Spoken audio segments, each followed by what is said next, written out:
Hello everyone, welcome to my YouTube channel. जैसे कि हम डिस्कस कर रहे थे जो हमारे प्रीवियस ईयर क्वेश्चंस हैं जेईई मेंस के, तो एक क्वेश्चन हमारा जो प्रीवियस वीडियो में रह गया था वो मैं लिख के आया हूँ। क्वेश्चन क्या था, अगर alpha beta if alpha and beta are roots of the equation x square minus x plus one is equal to zero. अगर इस equation x square minus x plus one is equal to zero के दो roots हैं alpha और beta, तो आपको क्या निकालना है, अल्फा की पावर 2009 प्लस बीटा की पावर 2009। ये क्वाड्रेटिक इक्वेशन, ठीक है। तो आपको इसके रूट्स निकालने, रूट्स के बड़े मेथड है निकालने के। आप फैक्टराइजेशन कर सकते हो अगर पॉसिबल हो तो, नहीं तो हम क्वाड्रेटिक फॉर्मूला लगा सकते हैं। तो देखते हैं, इंपॉर्टेंट क्वेश्चन है स्टूडेंट्स, तो आप अच्छे से समझिएगा। आपके पास ये इक्वेशन है, इसके दो रूट्स हैं अल्फा और बीटा। सबसे पहले हम इसके रूट्स निकालेंगे। इस इक्वेशन में ए क्या है 1, बी क्या है -1 और सी क्या है 1।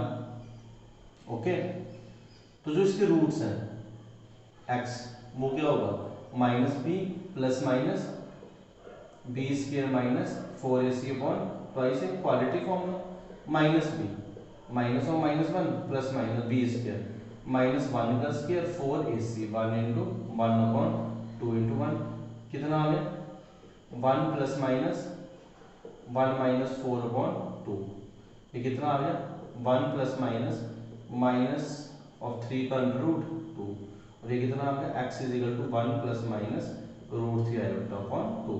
जैसे कि हमें पता है रूट के अंदर जो माइनस हो बाहर आके क्या बनता है आयोटा, तो इसके दो रूट्स हो गए, एक क्या आ गया 1 प्लस रूट 3 बाय 2 आयोटा, और एक क्या आ गया 1 माइनस रूट 3 आयोटा बाय 2, दो रूट्स। अगर आप इन दोनों रूट्स को अच्छे से लिखो तो ये क्या लिखे जाएंगे 1/2 plus root 3/2 iota x is equal to 1/2 minus root 3/2 iota. ये आपके दो रूट्स आ गए। तो हमने इस इक्वेशन के दो रूट्स निकाल दिए, वो हमारे पास हैं, ठीक है। क्वेश्चन में बोला आपको ये रूट्स क्या है अल्फा और बीटा, तो एक को मैं अल्फा ले लेता हूँ, तो अल्फा आपके पास क्या है इधर 1/2 प्लस रूट 3/2 आयोटा, ये आपका अल्फा है।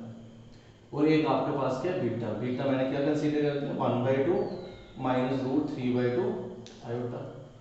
जैसे कि हम देख रहे हैं पूरा कॉम्प्लेक्स नंबर है, तो कॉम्प्लेक्स नंबर में आपने पोलर फॉर्म पढ़ी है, पोलर फॉर्म के अकॉर्डिंग मैं डायरेक्ट कर रहा हूँ ये स्टेप।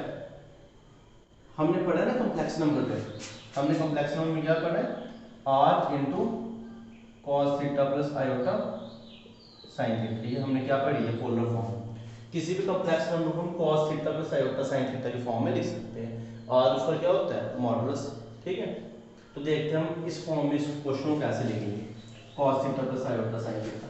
cos कितने पे 1/2 होता है cos 60 पे, cos 60 क्या होता है π/3 प्लस आयोटा sin π/3, चेक करते हैं sin 60 पे रूट 3/2 ये आ गया, और बीटा क्या आ गया cos π/3 minus iota sin π/3।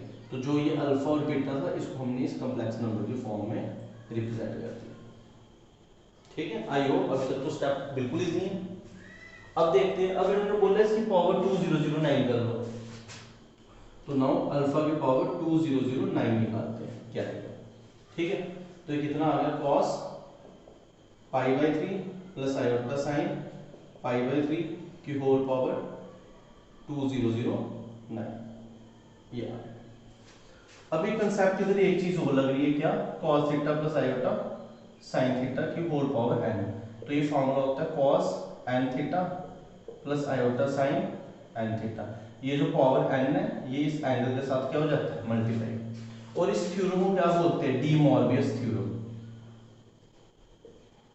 D Morbius theorem, ठीक है। अभी आप जो एग्जाम देना चाह रहे हो कौन सा जेईई मेंस एनडीए वगैरह, उसमें बस आपको नाम याद रखना और इसका यूज याद रखना कि जो एन है वो एंगल में आ जाएगा, ठीक। और कोई भी दोनों में कॉमन एन हो नेचुरल नंबर वो एंगल के बाहर आ जाएगा, तो ये आ गया।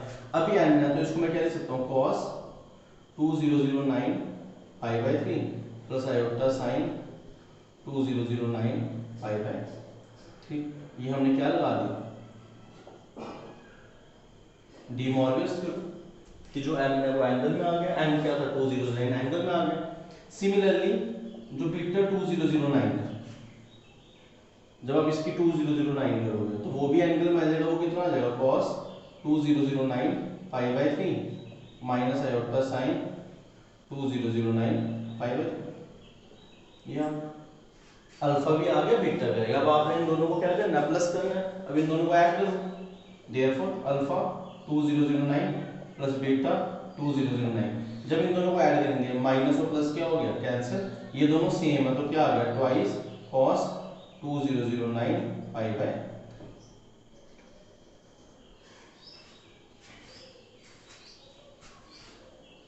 ठीक है स्टूडेंट्स, अब देखते हैं आगे।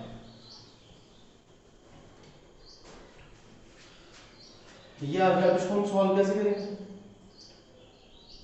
हम इसको स्प्लिट करेंगे। हमने पढ़े हैं cos 2n pi plus theta वाले एंगल के फॉर्मूले। ठीक, हम इसी टाइप में क्या करेंगे, स्प्लिट करेंगे। तो हम देखेंगे 3 डिनोमिनेटर में और ऊपर है 20। हम देखेंगे 3 का मल्टीपल पास में कौन है। तो देखो अगर हम 3 को 669 को 3 से मल्टीप्लाई करें तो क्या आएगा, 3 9 का 27, 3 6 का 18,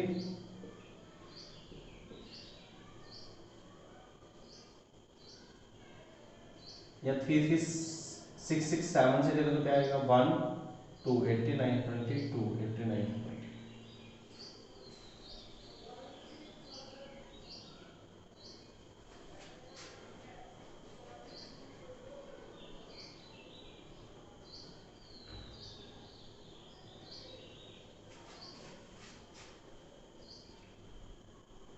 तो हम इसको लिख सकते हैं cos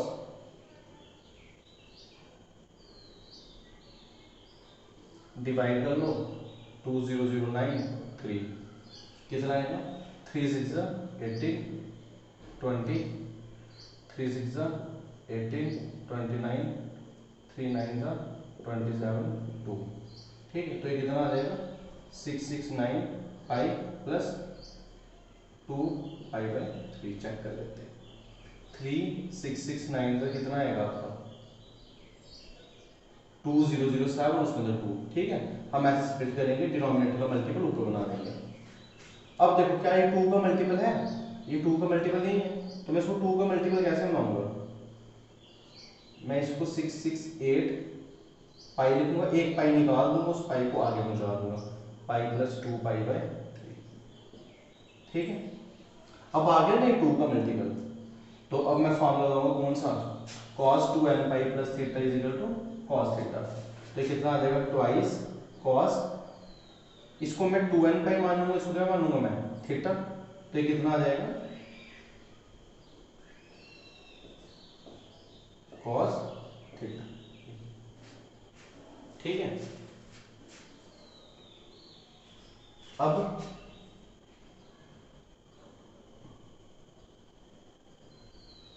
इधर हम दोबारा प्रॉपर्टी लगाएंगे, cos पाई प्लस थीटा। तो ये आ गया थीटा, क्वाड्रेंट देखेंगे कौन सा, पाई प्लस थीटा। ठीक, इधर tan पॉजिटिव होता है, cos क्या होगा, नेगेटिव। तो ये आ गया ये।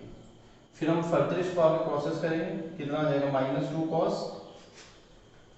फिर 3 का मल्टीपल ऊपर, तो क्या आ जाएगा, पाई माइनस पाई बाय 3। देखो ठीक है, तो ये कितना आ जाएगा, -2 cos, फिर पाई बाय 3, क्वाड्रेंट देखेंगे, pi minus theta, sine negative, जब एक को नेगेटिव आएगा तो ये आ गया, तो ये आ गया 2 cos pi by 3। Pi by 3 होता है cos 60, तो 2 into 1 by 2 is equal to 1। तो इस क्वेश्चन का आंसर आपका कौन सा है, सी इज द करेक्ट आंसर।